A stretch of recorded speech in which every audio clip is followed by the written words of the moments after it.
All right. And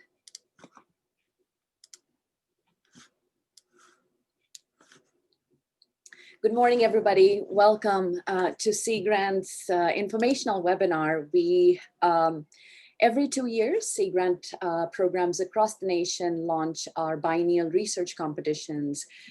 So the purpose of this informational webinar is to provide you with some background of Marine Extension and Georgia Sea Grant, inform you about our biennial research process, including the goals of our 2022 to 2024 RFP, inform you about some proposal requirements, pre-proposal and full proposal requirements. We'll go over the merit review process. We'll provide you with some guidance on how to prepare outreach and engagement plans. And then we'll finish off this webinar by providing you with details about certain other research and fellowship opportunities that we have open right now. And then we'll answer any questions that you all might have for us. So without further ado, my name is Mona Bell. I serve as Associate Director for Georgia Sea Grant.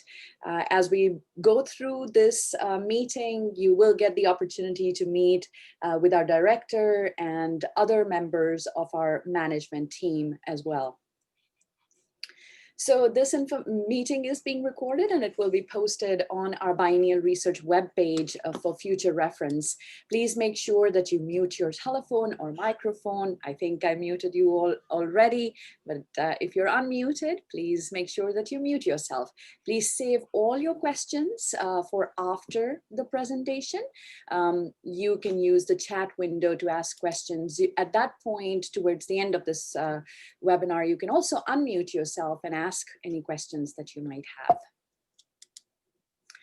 The agenda, like I mentioned, I'll provide you with a brief overview of Marine Extension and Georgia Sea Grant. We'll go over the 2022 to 2024 RFP. We'll go through the proposal requirement and submission process, the merit review process, and then talk about some other opportunities that we have. So for those of you who do not know what Sea Grant is, we are a marine analog of the land grant university system here in the United States. We are a federal state partnership. So for the federal side of things, we are a NOAA program. The National Oceanic and Atmospheric Administration has 34 of these Sea Grant programs that are located in each of the coastal US states, including Great Lakes region, Puerto Rico, and Guam. So for the state of Georgia, we are located right here at the University of Georgia, and we're called Marine Extension and Georgia Sea Grant. We just celebrated 50 years serving the state. Our mission is to support research, education, and training and outreach activities that promote the environmental and economic health of Georgia's coast by helping improve public resource policy, encouraging far-sighted economic and fisheries-related decisions, anticipating vulnerabilities to weather and climate, and preparing our citizens to be wise stewards of Georgia's coastal, ocean, and marine environment. All of our work is broadly categorized under these 4 focus areas, namely environmental literacy and workforce development, resilient communities and economies, healthy coastal ecosystems, and sustainable fisheries and aquaculture. Meet our management team. So we are joined in this webinar with by our director. Mark, do you mind unmuting yourself and briefly introducing yourself? Hi, everybody. I'm Mark Reese, director here. I'm in the Athens office right next door to Mona right now, and I look forward to talking with you all more. Thank you, Mark. Right. I invite other colleagues from the management team. If you're online, please unmute yourself and introduce yourself. Let's go with Brian. Hi, everyone. My name is Brian Flick. I'm the Associate Marine Extension Director. So I help coordinate all of our extension activities across the state, and I am based out of Brunswick. Thank you, Brian. Anne, are you with us? Okay. Shawna? Tom? Sarah services. Okay, Sarah. My name is Sarah Carlson, and I work in the Athens office with Mona and Mark, and I'm the Administrative Financial Director. And any questions that you have budget related, I can help with. And I can help with, well, yeah. Fantastic. Thank you, Sarah. Emily? Emily's last name has changed to Kenworthy. She got married. So my apologies for not taking the time to notice that and change that. But Emily is our public relations coordinator. Some other people that you saw on this slide who are who weren't able to join us in the webinar are Anne Lindsay. She is our Associate Director for Education. Tom Bliss, who is the Director of our Shellfish Laboratory. Shawna Jones is our Legal Program Director. I would also like to introduce you, our education and outreach staff. It's not, this is really, really important. These are our wonderful colleagues who are based in Savannah, Brunswick, and Athens. And these are the people who are willing and all excited to work with all of you. So please pay attention to the next couple of slides and do get in touch with these colleagues if your project aligns with their work. So Nina Sassano is based in Savannah. She's our education and internship coordinator. Justin Manley works at our Shellfish Laboratory. He's our hatchery manager. Todd Resiker is our marine operations supervisor and boat captain. So should your project entail anything that has to do with boats and research vessels, please get in touch with Todd. Luke Robertson is our adoptive wetland coordinator. Lisa Gentee is a marine resource specialist. She's based in Brunswick. Kimberly Andrews is the newest member of Marine Extension and Georgia Sea Grant family. She is our coastal ecology specialist. Jessica Brown is based in Brunswick. In fact, all the people that you see on this slide are our colleagues who are based in Brunswick. Jessica is our stormwater specialist. Karen Giovingo is our ecoscapes program manager. Jill Gamble is our coastal community resilience specialist. Jill works here in Athens. Tori is based out of Atlanta, and she's our seafood specialist. Herbert McIver, or Truck, as we lovingly call him, is our marine resource specialist. Katie Smith is our water quality program coordinator. Some other colleagues who are based on Skidaway Island in Savannah. Katie Higgins is our marine educator and volunteer coordinator. Devin Dumont is our aquarium curator. Dodie Sanders is our marine educator. Kayla Clark is our public programs coordinator. John Pelly is our marine resource specialist. And Lisa is our assistant curator, as well as our K through 12 educator. So getting into the biennial research competition, the goals of our 2022 to 2024 RFP are to advance scientific knowledge and provide solutions to some pressing issues that are faced by Georgia's coastal, ocean, and marine environment, to provide diverse researchers in the state of Georgia new ways to collaborate with coastal communities, practitioners, and decision makers. It is our goal here at Marine Extension and Georgia Sea Grant to foster partnerships that strengthen career and research trajectories for faculty in Georgia.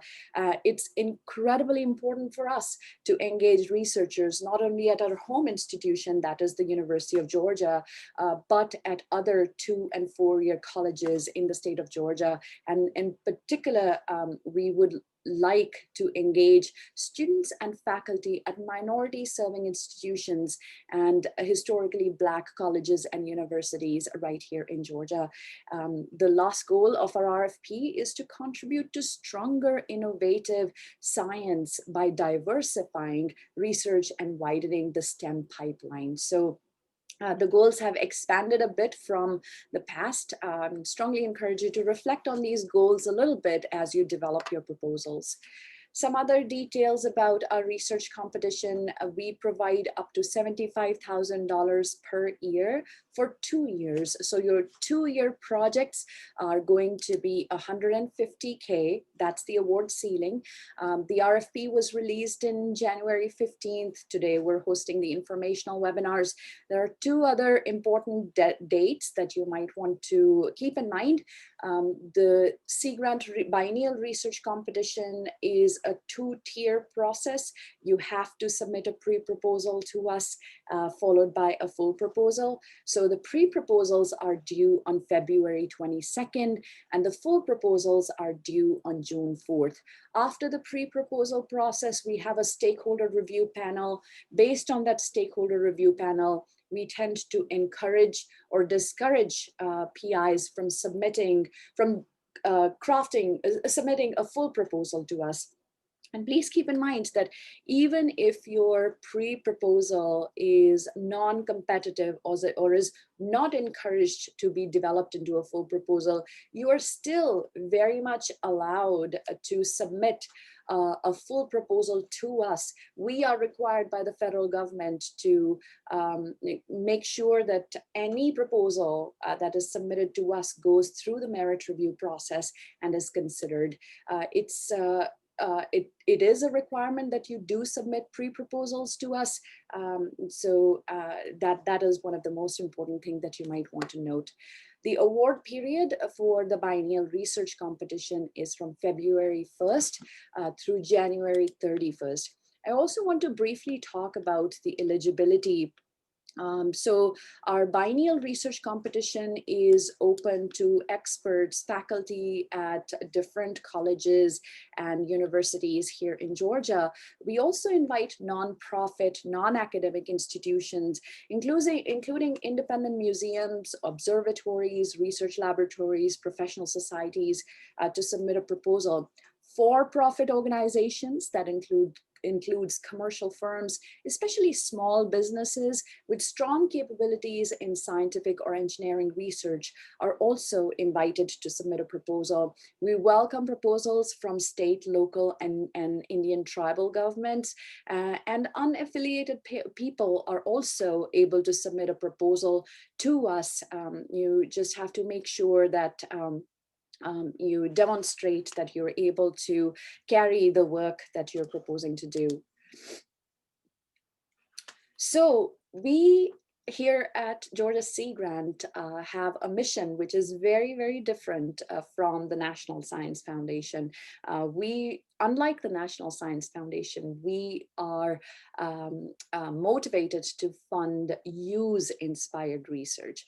And by use-inspired research, what we mean is that your research questions should aim to produce scientific insights and solve practical problems that we see here in Georgia.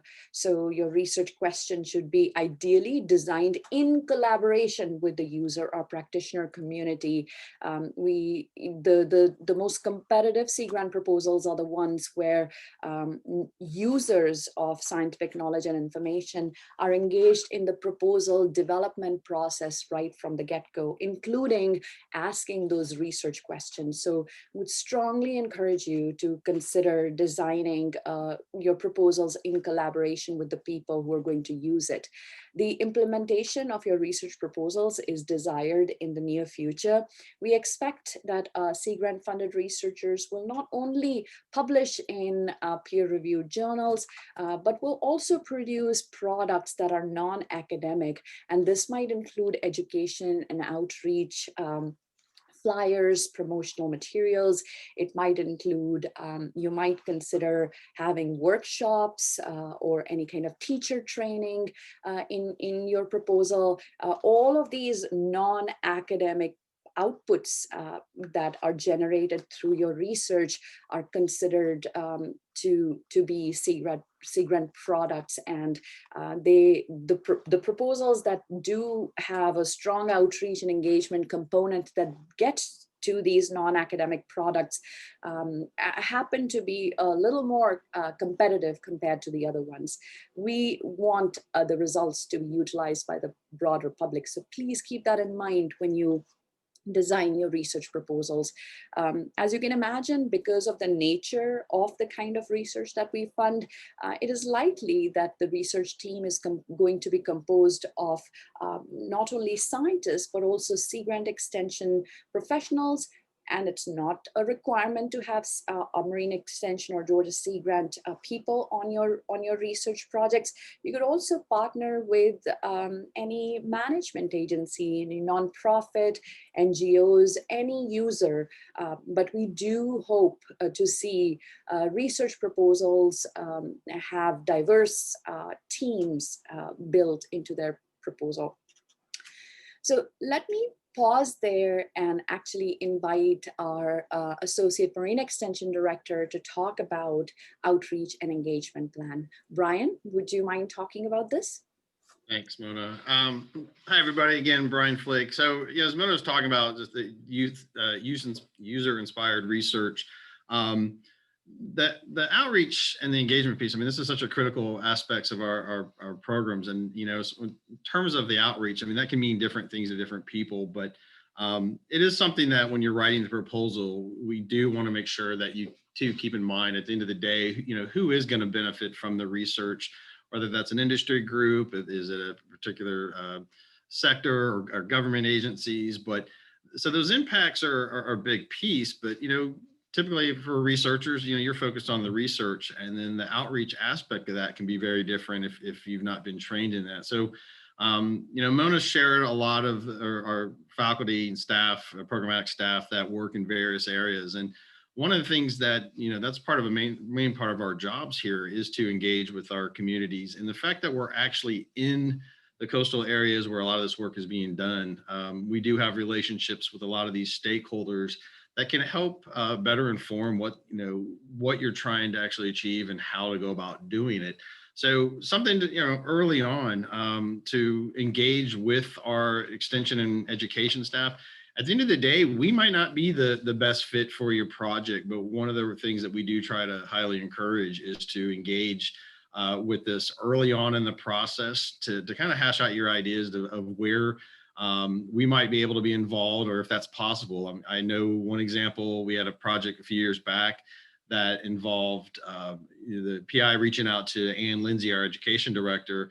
And at the end of the day, her staff were not, they felt like for what they were trying to do, it wasn't the best fit, but Ann was able to help connect them with educators in a different part of the state that actually ended up making their proposal stronger. So don't feel like it has to be done in collaboration with our extension outreach team, but keep in mind that we are a resource. And one of the aspects too, Mona mentioned the idea of a workshop. That could be, something possible, but, that's why we encourage you to reach out to us, because depending on the nature of what you're proposing, a workshop might not be the best output. It could be, resources, print, web materials, but that's something too that our team can help, not only with content, but the process. I mean, maybe it's more of a facilitated discussion. And so this is something that, again, we try to have people think about this in the proposal from the beginning and throughout, instead of saying, okay, and then once I'm done, then I'll have outreach. I will say, having been in Sea Grant for 15 years, the last thing, we like seeing is, hey, can we add you to a presentation after we've done when we've never been informed? And that also makes your proposal less competitive too, because I think that's, at the end of the day, you want to have that scientific merit. But as Mona pointed out, the engagement piece is so important because at the end of we want to make sure that the information that we generate through the research is going to be useful. So please do not hesitate to reach out. I will say this too, our faculty and staff also are busy with grants and projects. So it's something where I think the earlier it's decided how we might be able to help, or when and where.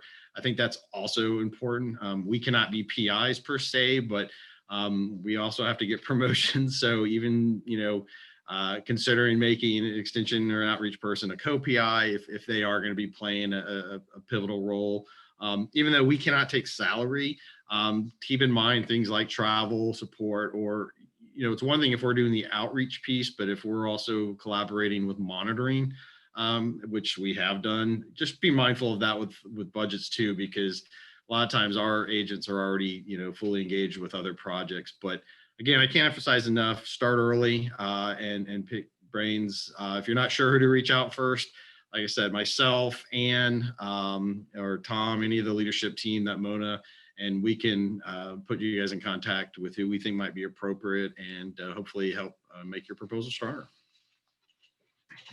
Fabulous. Thank you so much, Brian. So a little more about the budget. Like I mentioned, PIs can request up to $75,000 per year to $150,000 for 2 years, not including the match. So there is a mandatory cost sharing requirement for all Sea Grant proposals. For every $2 that we invest in your research, $1 in non-federal cost sharing is required. Institutional cost sharing may be one of the two forms. So it could be, you could have cost sharing in the form of in-kind contributions or matching funds. In-kind contributions are defined under federal guidelines as contributions other than cash. They don't really add value to the project. They do not require actual cash outlay. Some examples of in-kind contributions that can be included include third-party contributions and donated labor, materials, equipment, supplies, ship time, services, any of those things. If you have any questions regarding match, or if you want to figure out whether, what is appropriate for the cost sharing requirement, please do get in touch with our administrative financial director, Sarah Carlson. Sarah will be able to provide you with more details and help you figure out, different innovative sources that can be used as match. We do recognize that especially faculty and colleagues at smaller colleges and universities have faced this challenge regarding cost share, and we are happy to help brainstorm of other ideas to help you out. So when I write proposals, I want to know the evaluation criteria because that helps in drafting the proposal. Here's the evaluation criteria for your pre-proposals. The pre-proposals are reviewed by a stakeholder panel. This is the stakeholder panel is composed of practitioners and users of scientific research.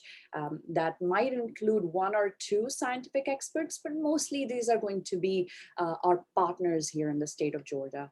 They're going to evaluate your proposal on the basis of its scientific and technical feasibility, its relevance to Sea Grant's 2018 through 2023 strategic plan. You have to justify the feasibility of the project within the proposed time frame and budget. We obviously look at the expertise that the research team brings. And then most importantly, are you really looking at doing something in Georgia collaboratively? So the use of collaborative or multidisciplinary teams that engages non-experts and stakeholders and users of scientific information is strongly encouraged. When it comes to full proposal, at that stage, the proposals are evaluated in once again, a 2-tier process. All the proposals are sent to at least 3 to 5 out-of-state experts in your field who will evaluate the proposals for their intellectual merit. The male review is followed by a technical review panel. Once again, the technical review panel is composed of experts, but then the choice of the experts also includes previously Sea Grant funded researchers or people who are aware of Sea Grant's mission and the way we do work. So at the technical review panel stage, that team is composed of professors in practice, extension colleagues, so people who conduct applied research and are well aware of Sea Grant's mission. The proposal is evaluated on the basis of scientific and technical feasibility, engagement with users and practitioners. All the things that Brian pointed out are incredibly important. We do take your outreach and engagement plans very seriously. For us, broader impacts are as important as the intellectual merit. So please make sure that you think about that aspect of your proposal. Coordination with us. So like Brian mentioned, we encourage you to get in touch with us early on to discuss your proposal idea. We may not be the best people to partner on your proposal, which is just okay. We can at least direct you to our partners who might be appropriate to collaborate with you on your research proposal. So the earlier, the sooner you can get in touch with us, the better it might be. Of course, we have to justify to the federal government that we are using the federal funds in the right manner. So you have to justify that your proposal aligns with our strategic plan, and it aligns with one or more of the 4 focus areas that I talked about at the beginning of this presentation. A couple of things are the same, the multidisciplinary team aspect, your team's expertise, the feasibility of your project in the proposed timeframe and the budget. We do also ask for a data management plan, and your proposals are evaluated on the basis of that data management plan as well. I strongly encourage you to visit our website and look at some of the previously funded research projects to see what they did, and even reach out to them to see the kind of outreach and engagement plans that they had built in their proposals, so that you get an idea of what we're looking for. How to submit a proposal? We use an electronic proposal management and reporting system called EC Grant. So all proposals must be submitted using EC Grant. And actually, let me show you what EC Grant looks like. So instead of sharing this screen, I'm now going to share a screen that hopefully has an EC Grant window open. So here we go. Okay, so here's a dummy account that I created. So you log into EC Grant. If you don't have a login information, please register. Once you register, you will see request for proposals. And once you see this, click on add proposal. I already started a proposal. My proposal is called to be or not to be. And once you do see this proposal, please follow the steps. They're very straightforward and simple process. So add the proposal title, add keywords, up to 5 keywords, your project initiation and completion date. Follow the information, add your information, add information about your team. And please, when you do that, you see this button, mark as complete. Continue to click on this as you complete these different sections, because then the red dot is going to turn to green, which means that the section is complete. So after submitting information about your team, do submit us an abstract, project summary or abstract. This should only be 250 words long. And then the project narrative. So this is your pre-proposal. We're asking you only to submit the basic information in 3 pages. So in 3 pages, tell us what the research problem is. Why are you choosing to study that problem? Tell us the relevance of this problem, research question with our strategic plan and focus areas, the goals and objectives, methodology, and then tell us about the broader impacts. That gets to the societal, economic, environmental, workforce development impacts that your proposal might have. Tell us about the methods that you will use for outreach and education. Who will benefit from your research? That is incredibly important. And then what amount of funding are you requesting? We're not requesting a full-fledged budget at a pre-proposal stage. All you have to submit is a summary of your budget and justification.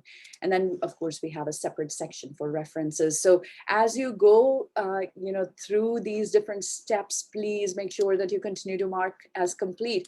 And then once you go to submission preview, the system should load all your information. Make sure that you hit submit once you're ready to submit the proposal to us, and then you can sign off. So I'll stop sharing the screen and go back to my presentation.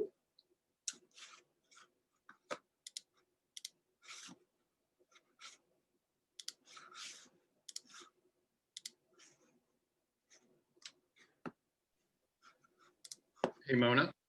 Yes. This is Brian. Sorry, Emily has joined us since we started. So at breaking point, could we also have her introduce herself? Fantastic. Emily, why don't you jump in and introduce yourself? And Emily is Emily Kenworthy, not Woodward, like I had in my presentation. Emily?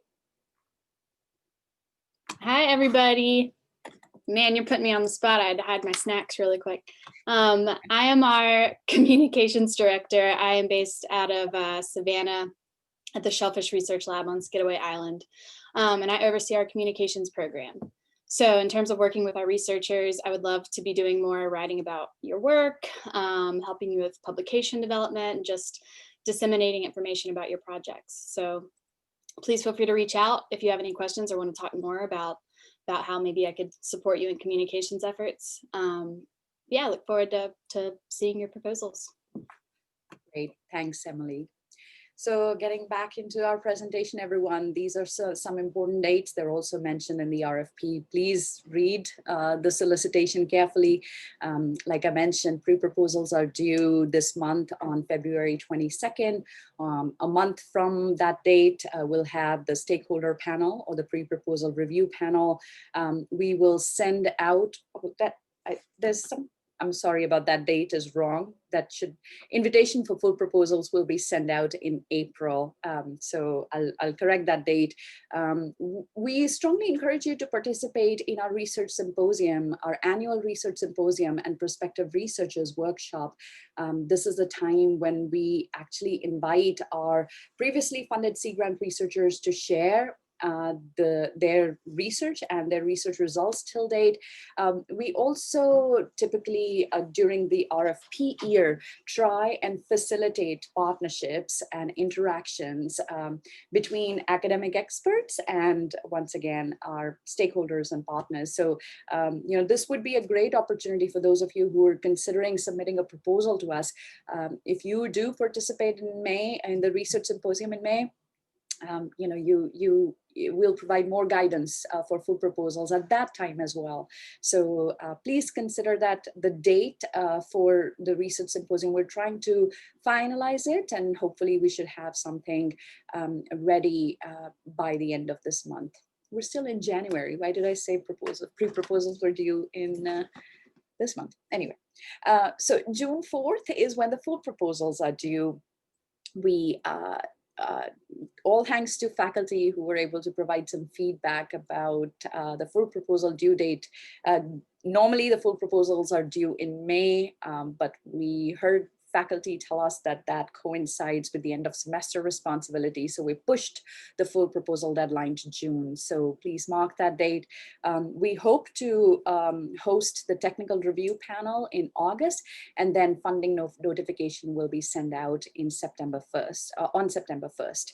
And like I said, the projects begin February of next year, and they go for 2 years until January 31st of 2024.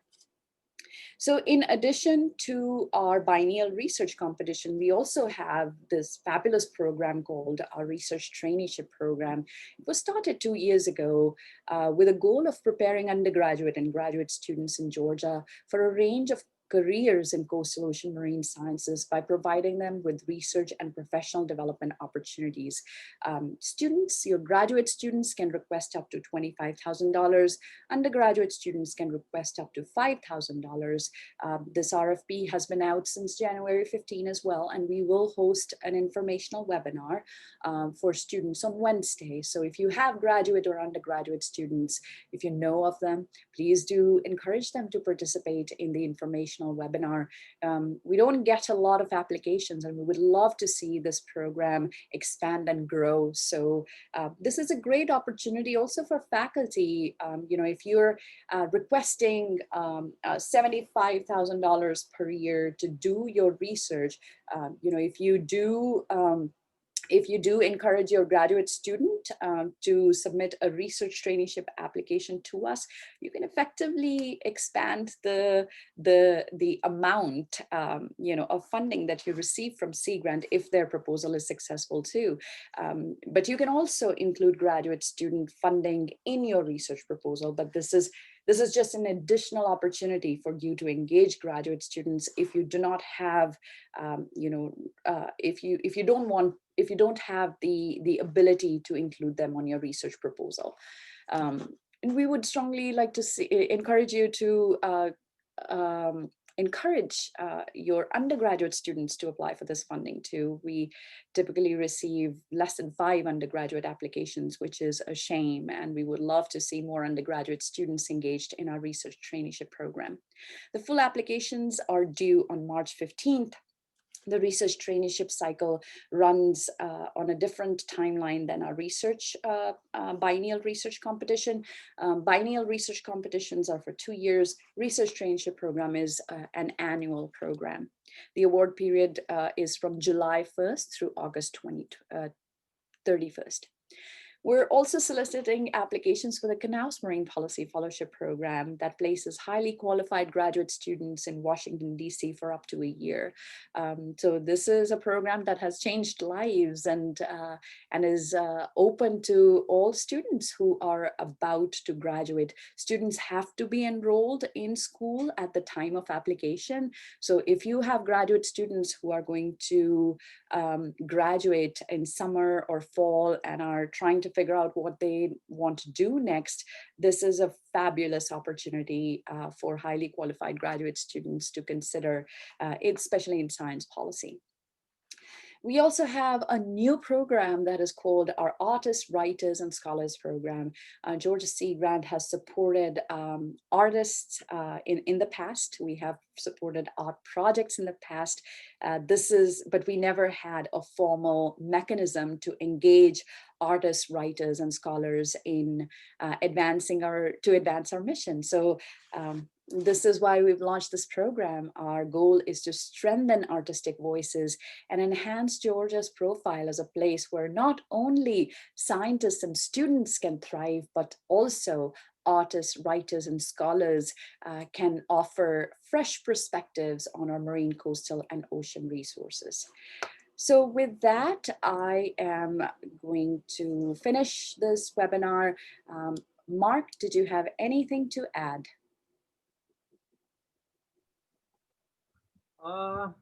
Just a couple minor things, I guess.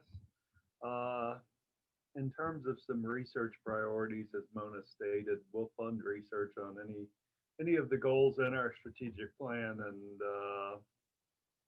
the strategic plan should be the guiding document for what we do and don't fund. But some of our priorities this time around that I believe are mentioned in the RFP are response to COVID and effectiveness of virtual programming.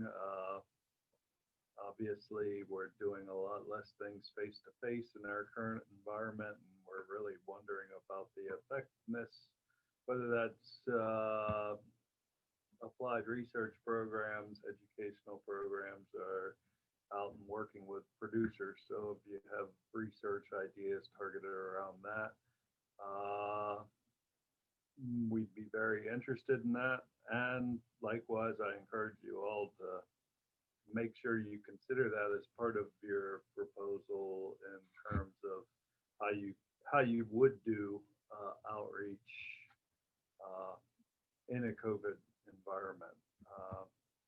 second priority is aquaculture, and this is surely looking out for finances of the state of Georgia. We have an arrangement with the national office with every project we fund related to aquaculture. They will supply us 50% of that funding. So if we fund research related to aquaculture, we can leverage that funding and fund additional efforts related to aquaculture. And finally, resilience is a priority across the Sea Grant network currently, and we are going to be lobbying Congress for additional funding related to resilience. So I think we'd look very favorably on resilience related projects. Mona mentioned the research traineeship grants and options. There's been confusion in the past. We've had researchers that have submitted research traineeships projects, and we're counting on student funding coming through that grant program.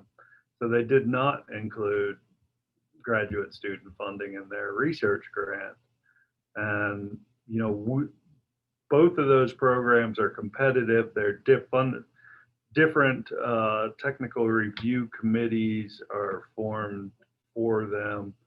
So we can't really control which projects get funded and which ones don't. So if you feel having that graduate student funded is essential to the success of the project, I strongly encourage you to include that funding in your research proposal.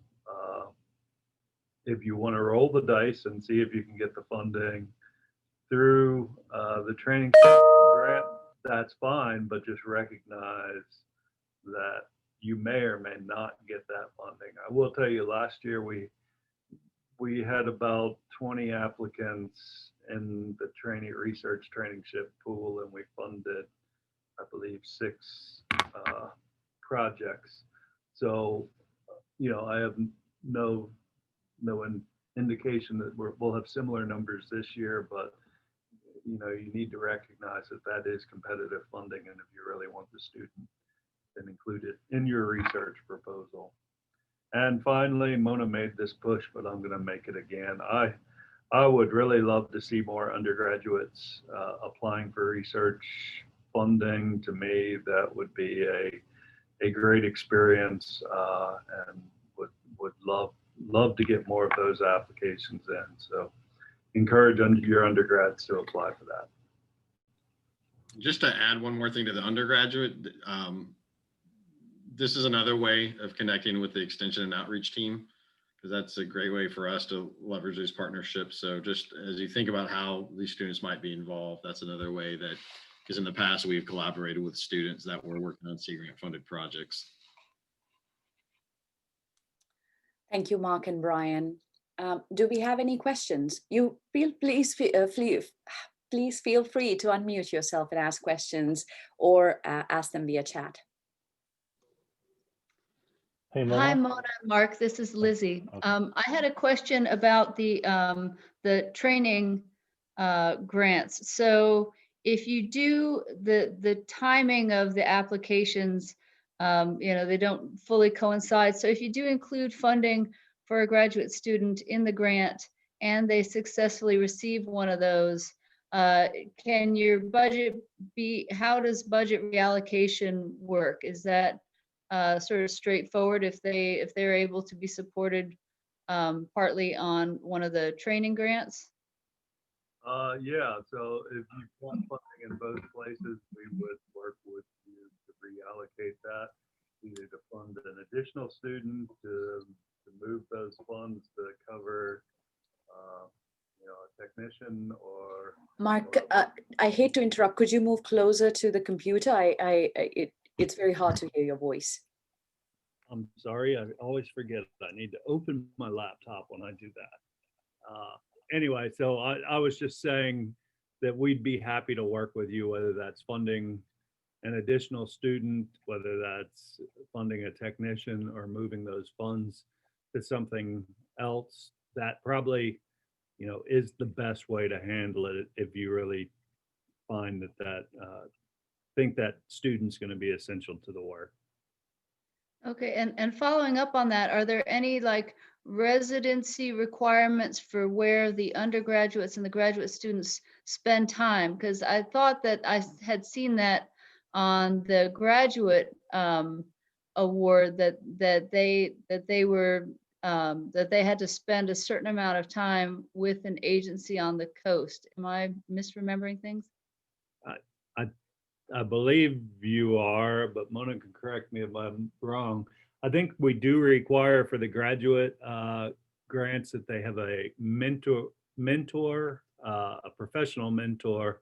That's, if their projects on the coast, might be intuitive that it would be a mentor on the coast, but I'm not aware of any residency requirement whatsoever.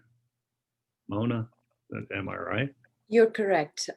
You're correct, Mark. I think the most important thing is that the student needs to be enrolled at an institution of higher education in Georgia. In other words, Georgia Sea Grant cannot direct its funding to faculty or students outside of our state. If the student is enrolled at a different college or university, or a faculty is enrolled in a different college or university outside the state of Georgia, they have to get in touch with this appropriate Sea Grant program in their state. Federal funding cannot leave the state. There are a few exceptions to that rule, and that includes, providing funds for a consultant, for example, or providing funds to a co-PI whose engagement is absolutely necessary for the success of your project, but they are based outside of Georgia. And there are some ways to work around that, but federal funding cannot leave the state. Does that help, Liz? Yeah, thank you. Thank you. Well, Thanks for being here. one thing I'll add, just because I just thought of this, is it's a little bit confusing. So for the undergraduate student awards, we run those as an award directly to the student. So there's no subcontract or anything established. Whereas for the graduate student awards, that is a subcontract. It goes through our sponsored programs office, and it's really just like the research grants. And so therefore, because most universities have a rule that only faculty can submit proposals, that proposal ends up coming from a faculty member, not necessarily the graduate student. So it's just, there's no other way to do it besides that with the rules we have in place. So recognize that there is a little bit of difference between those two processes. And then, Liz, I would strongly encourage you to encourage your students to participate in the informational webinar for the traineeship program on Wednesday. I'll be going through all these details that Mark talked about and providing more guidance to students. All right, so we have a couple of questions come in. Gordon from Georgia Tech asks, I have two questions. Can one person submit multiple proposals as PI or co-PI? And if you look at page 7 of the RFP, clearly mentions that any eligible applicant may submit no more than 2 applications as a PI or a co-PI, so no more than 2. And your second question is, can we include local, county, or regional agencies such as CRC as a co-PI or partner? Absolutely. We strongly encourage you to make those connections. And if you don't have those connections, please do get in touch with us and we'll do our level best to make those connections for you. We also have a question from Robin. We've been working with community partners to develop our pre-proposal, but I don't see anywhere on the pre-proposal for letters of support to demonstrate this partnership. Should letters of support be left for the full proposal, and/or should we include a list of committed community partners in our pre-proposal narrative? Thanks for that question, Robin. So there is no requirement for letters of support during the pre-proposal phase, but your pre-proposal is being evaluated on the basis of the research team and your collaborations. So please do include the information for any academic expert that you're working with. Include that in your pre-proposal narrative and show us, that you did make the effort to connect with the users of your research. So again, letters of support are not required until the full proposal stage. And even at that stage, it's up to you. You can strengthen your proposal by supplementing them with letters of support, but they're not required. Are there other questions?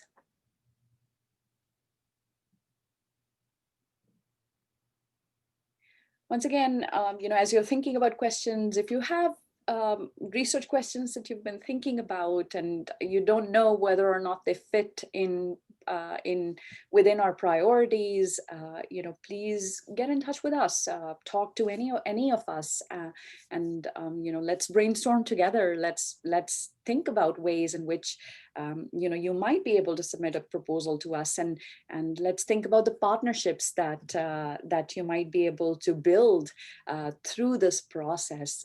We're here as a resource to help you. We would love to see your projects funded. We love to stimulate high quality research here in Georgia. So here to help in any way that we can.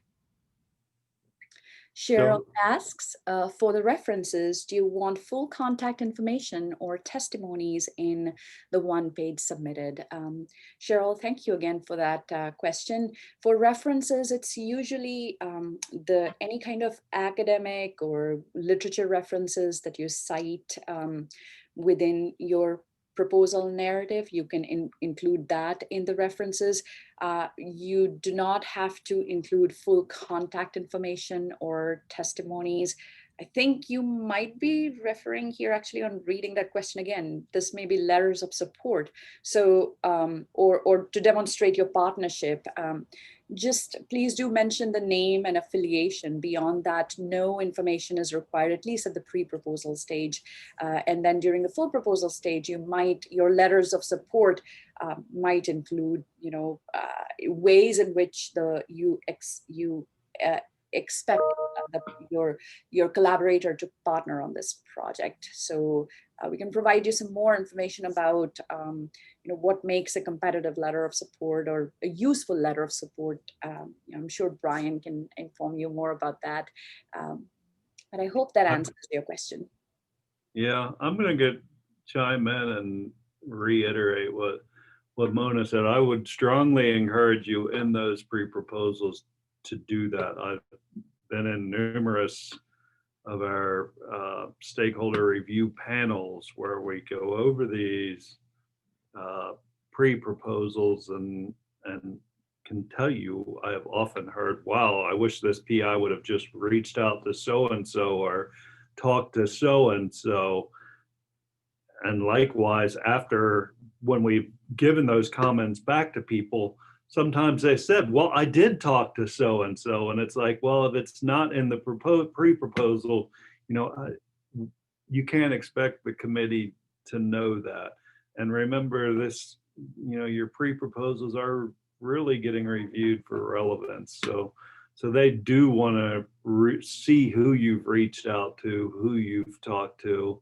You don't need to include that letter of support like she said, but please make sure you put somewhere in the narrative, we're working with so-and-so and so-and-so, or we took so-and-so's advice and did this, because that will influence that pre-proposal review panel. Thank you, Mark. Are there any other questions?